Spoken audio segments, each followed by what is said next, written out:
Alright, welcome to another episode of Birdsong. I'm your host Kai Yuda, and I'm returning from a huge preparatory stage of pre-pilgrimage happenings. Oh, try and say that 10 times fast. And then there was the pilgrimage itself, which had 18 of us in total out on Tanarung country in the Victorian High Country, exploring the mystery, the mountains, our place within it all, awakening more of our potential, reclaiming more of our power, softening into new edges, rising to meet new challenges, and activating more of our soul gifts, our medicine, who we really are. Heart, soul, and spirit work, boots on the ground kind of work. And the thing that I'm realizing about the pilgrimage is that there are some core components, yes, but the components of the gathering will and have been changing depending on where we are in the wilderness, what time of the year it is, who's there. I mean, it's not a static program. It's dynamic, it's moving, it's living, like a wild animal, a wild spirit. The context is molded, malleable, to help us all understand what's coming through and why it's coming through. And I shared some recent musings by the Irish poet John O'Donoghue, who speaks to the importance of ritual approach, which is really an ancient cultural practice shared by many.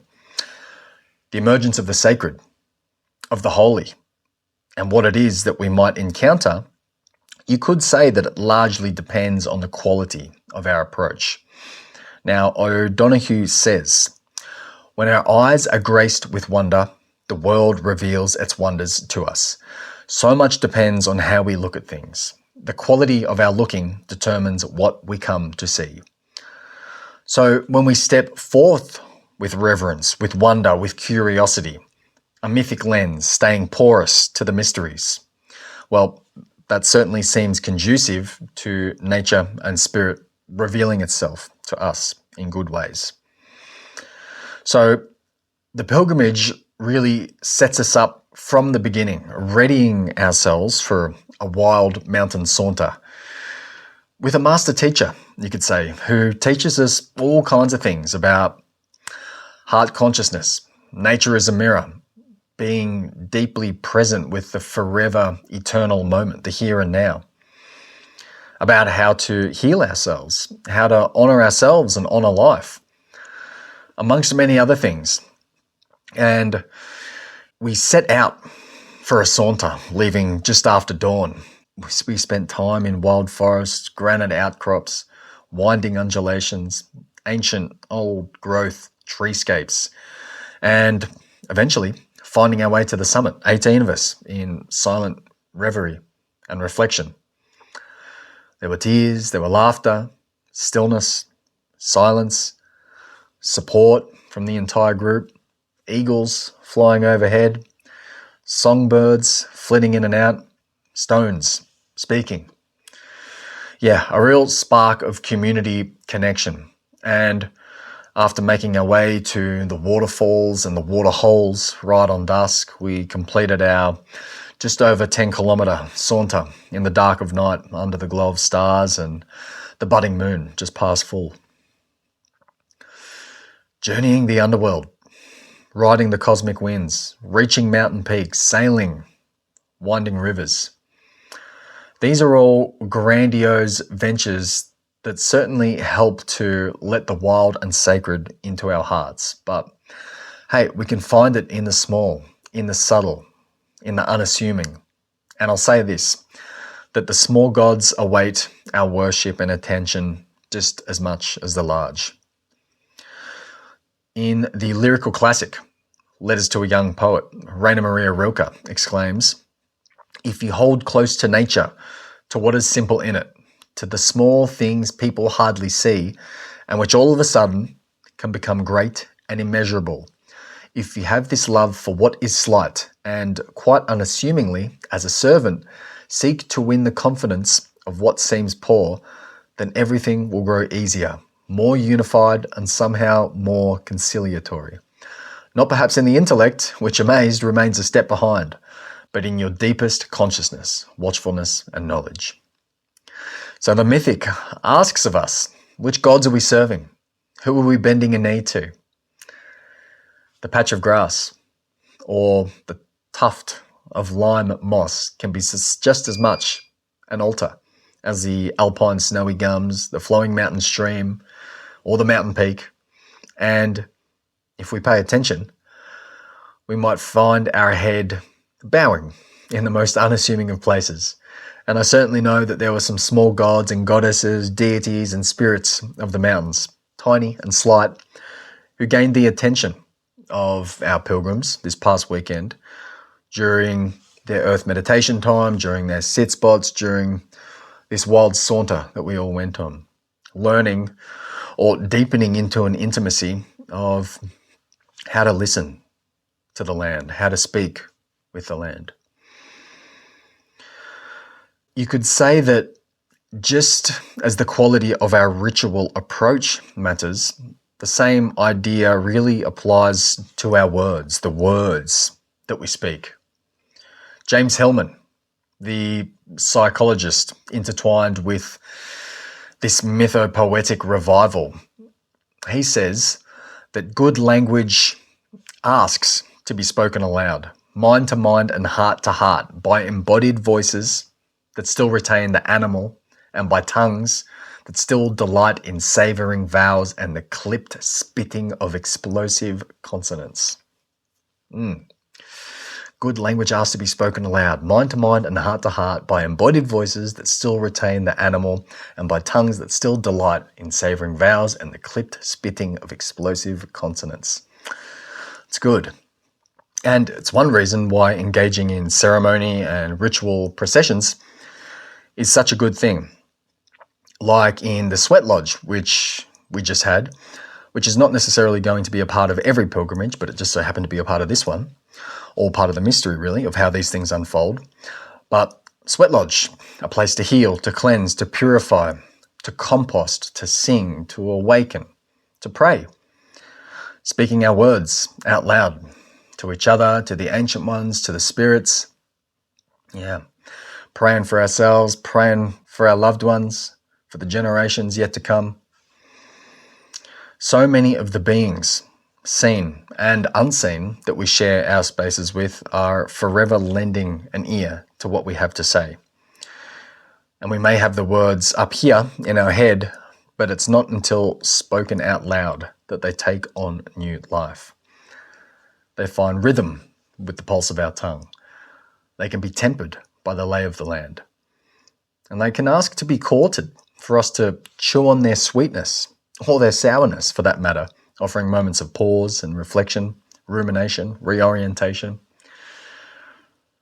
It seems to me that nature, that spirit, loves it when we speak our prayers out loud. And, just as we make all different kinds of offerings. And really all of what I'm sharing here rests on the bedrock, on the foundation of animistic consciousness, animism. That the world is full of spirits that we can engage with, are in relationship with, that we can dialogue with. And it's my experience that I can feel it, and perhaps you can feel it too, in the heart. And as the late Stephen Harrod Buhner might say, or at least in the subtitle, the subtext of his book, The Secret Teachings of Plants, and that subtext is the intelligence of the heart in the direct perception of nature. And when we shift from head-based consciousness and everything that it brings, the analytical, the rational, the logical, the linear, which is all great, but when we can shift from that into more somatic, sensory, extrasensory modes of perception, all these things that we're speaking to, they become a lot more palpable, a lot more real. And this is part of the work out there in the mountains, exploring the mystery, awakening more of our potential, reclaiming more of our power, activating more of our soul gifts and our medicines, our authenticity, our truths, our unique soul paths. And, if we start to tease this apart, maybe in somewhat of a crude way, well, exploring the mystery might be obvious, particularly in the body of work that I offer. It's typically with the context of nature-based initiatory experiences and non-ordinary or higher states of consciousness within the world of what you might call plant-based shamanism. And when we deepen into that exploration, there's certainly an opportunity there to awaken more of our potential. A greater potential to be someone more or to do something more. And when I talk about this idea of moreness, what I'm actually talking about is getting in touch with a deeper, maybe you could even say the deepest essence of ourselves and what it is that we're capable of and what it is that we're here to do, which is tuning into and enacting our unique individual soul paths. And you could say that our soul path and our purpose is intimately linked. And there are definitely some misconceptions around the idea of purpose and soul. You could say that purpose is not primarily what we're doing in the world. As Eckhart Tolle would say, our primary purpose is being. Our secondary purpose is doing. So our purpose is showing up in the world as our truly authentic self. And it's our gifts and our medicines that emanate from that place. So really, you might be able to say that the doing is the vehicle for how we anchor in our own unique individual expression of soul into the world. And through that, we find our way to how we belong in the ecological niche of our environment, of the world, as Bill Plotkin would say. Speaking about soul in terms of our unique blueprint, our original instructions, beyond or before the conditioning, the indoctrination that we've all been exposed to, and how this original blueprint fits within an environmental and ecological context. So the potential for moreness, for more soul, the more of this potential that we awaken and the more intimacy we develop with soul, it seems a natural progression for us to reclaim more of our power. And well, why is that?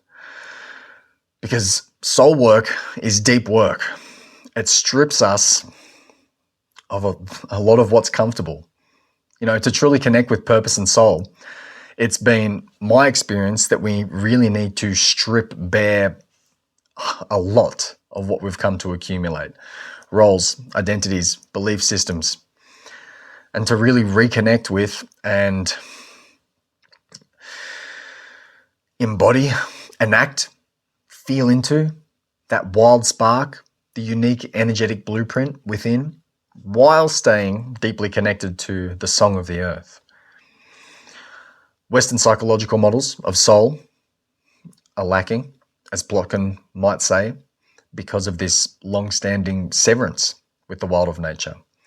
And that's why I consider nature-based initiatory experiences to be just so powerful, whether things like the pilgrimage, vision quests, wilderness vigils, or other kind of wilderness immersion programs and experiences.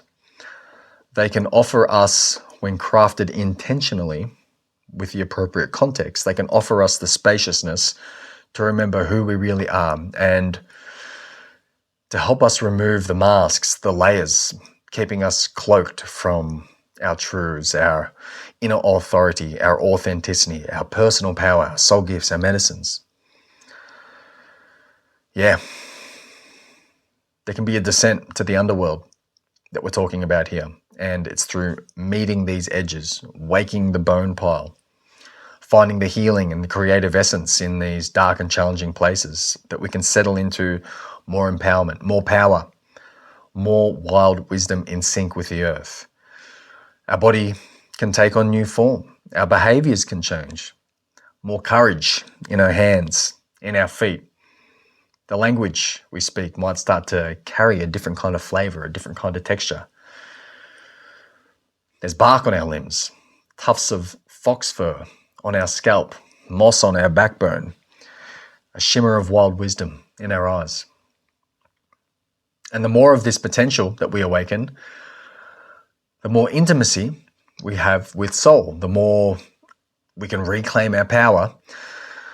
The more we activate our unique gifts and medicines that only we can enact and anchor into this world. It's a shedding process I'm thinking about inviting the lindworm back into the castle and being scrubbed bare down to the primal layer to reveal more of this true self. So we can truly rise for what we stand for, so we can be beacons of light, so we can speak our truth, so we can have the energetic capacity to respond to the larger vision that's calling us forth.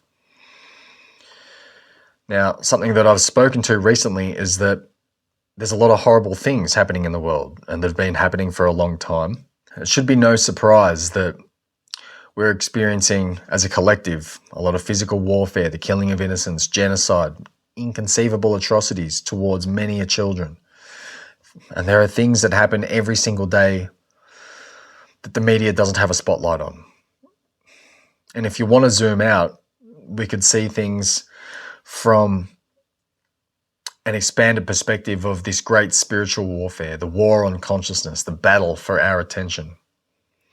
There's a lot of narratives, agendas, propaganda that tug at us continuously, illusions, distractions, the way that our energy is harvested and farmed, and that can be to keep us in a state of numbness or to keep us subdued, maybe even for nefarious purposes, or to keep us disempowered or in states of fear or anxiety consciousness. There are a lot of horrible things playing out, to be sure, and you could say that we all have different hills to stand for, different hills to plant our flag on, different hills to die for. You could imagine perhaps what it might be like if every single one of us got swept up in every single narrative out there. And I've mentioned this before. There's the wars, the genocide, the children, the herbicides, the pesticides, the rodenticides, the microplastics, the inhumane farming practices. There's the jail time for who knows how many people for merely using plants that literally grow out from the earth. There's the mining of the precious metals. There are the sweatshops, the slave labor, the big pharma and how they dupe the masses and keep people in a state of sickness just to keep a profitable turnover. I mean, on and on and on it goes. There are just so many hills to defend, so many hills to die on. But not all of them are necessarily going to be ours to stand for, to plant our flag on. I mean, otherwise we'd be consumed, overwhelmed, in a state of devastation and despair. And you know, as I've said, maybe that is the case. Maybe that's part of it to some degree. And the grief here is just endless. And I also know, and I can feel it, that for each of us, if we're truly paying attention, there is the seed, the spirit of a greater vision that's calling us forth. And there is a resonance there, speaking to our soul. And it's something that's trying to offer our soul, trying to call our soul forth toward a pathway to find its ecological niche in this greater web of life, and for how we can bring our gifts and our medicines into the world. I certainly like keeping my finger on the pulse of what's happening as best as possible, but I'm also very aware of not getting sucked into this fast-paced, rapid-fire, dopamine hit next narrative agenda on social media, because I'm very aware of just how many atrocities there are that we could be deeply involved in that are happening on a daily basis, sometimes behind closed doors that don't have that media spotlight attention on it. So not all of these are mine to get involved in. But in saying that, it can be a good thing to be inspired by those who are taking a stand for a better world in a different kind of way. And I can nod and I can, raise my fist and feel just how great it is to have others fighting a good fight in a different kind of way, standing by my side in a different kind of way, while not allowing myself to get swallowed by all of these atrocities, all of these horrible things, all the horrors in the world. So, I could say that, you could say that this is part of the medicine that I have to offer, a different perspective on things like this. And there's an opportunity for the things that I was previously speaking to regarding the exploring of the mystery, the awakening, and the reclaiming and activating of more of our potential, our power, our soul gifts, our medicines, our authenticity, our sovereignty, our inner authority. Yeah. There's an opportunity for us to step into this through the way that Spirit is working through me and asking me to offer up these types of gatherings for us to come together. And these gatherings really center around, as I've spoken to before, nature awareness skills, shamanic practice and philosophy, spirituality, mysticism, awakening, holistic health, ceremony, initiation, healing, wilderness immersion, trekking through the mountains, plant-based shamanism. So our next edition of the pilgrimage, this is going to be up in Bundjalung country, up in the Byron Bay hinterland, July 18 to the 21st. There's going to be a day walk up in the Vic Highlands shortly before that. We also have our Gary Word, the Grampians edition of the pilgrimage in September, which will be a slightly different iteration of the first pilgrimage up in the Grampians. More walking, more sauntering. I'd love to share some other amazing pockets of the Grampians in the central and the southern sections with the people who are going to be attending. And then we have our Vision Quest planned for October, which is 4 days and 4 nights in the wilderness, a wilderness vigil in solitude, fasting from many things familiar and entering this liminal state of consciousness, this ceremonial time where worlds blend, veils thin, and the mountains and the spirits might speak to us in unique ways. You can find out all of what's happening and read more details over at kayutakiora.com/upcoming-events. I'll put that in the show notes if you're curious, or you can reach out to me directly on social media at kayutakiora. I'll be happy to ping you more details in that regard. Most of our apparel, the hats, the t-shirts, if you're watching this on video, they were snatched up during this recent gathering of ours, and it was totally a rookie mistake of mine to not take photos of everything before having them find new homes. But I've got some more caps and tees coming, so if you love the logo and you want to wear apparel with intention, keep your eyes peeled for the next run, or you can reach out directly and I can see what I do for you. And for those that have been following along for some time now, what a journey, I'll say that much. This next iteration of this work and how it's moving through me, the way that the spirits are working with me, what they're asking of me, how they're using me, seems to be coming through with more potency. And perhaps sometimes that's in a profound way, and a lot of the time it's in a subtle way, but with more potency nonetheless. And I feel like it all speaks to this past decade of deepening into this path and making this commitment and sincere dedication and apprenticeship and knuckling down to do the work. To acquire new skills, yeah, sure, but also to relinquish all the limiting stories and identities and to let me be moved by heart, soul, and spirit. Yeah, I mean, it's really hard to put into words, this journey, and to stop and reflect on this long and winding path and where it's taken me so far, and to realize that it's all still just the beginning. Well, that's an exciting and amazing thing, and it's a good thing to pause and to reflect on our journeys and to be proud of ourselves, to witness the change and the evolution and just how far we've come, and to keep calling in the path, the gifts, the creative expression, medicine that wants to move us and move through us.